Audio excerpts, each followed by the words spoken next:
الشيخ عبد العزيز بن محمد المضيان أحد أئمة الحرم النبوي في العهد السعودي.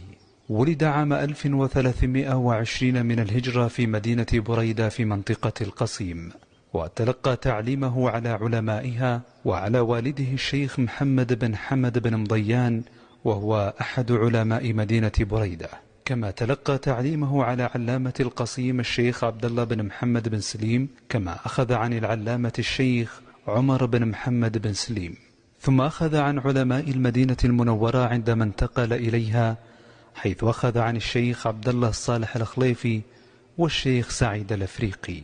في عام 1344 من الهجرة طلب الشيخ عبد الله بن بليهد من الشيخ عمر بن سليم أن يختار له من يرى من طلابه حين سار إلى المدينة المنورة في مهمة كلفه بها الملك عبد العزيز رحمه الله، فاختار له الشيخ عبد العزيز بن محمد المضيان وابن عمه الشيخ عبد العزيز بن عثمان المضيان والشيخ عبد الله سليمان.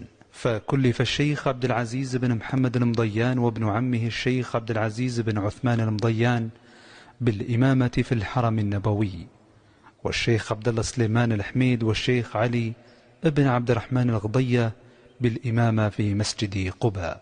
وكان الشيخ عبد العزيز بن محمد المضيان يؤم المصلين في الصلوات الجهرية في الحرم النبوي، وظل في الإمامة حتى عام 1446 من الهجرة.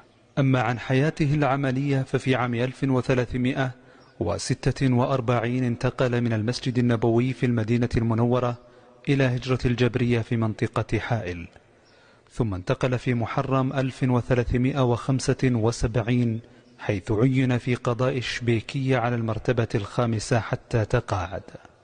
ثم انتقل في عام 1375 حيث عين في قضاء الشبيكية حتى تقاعد.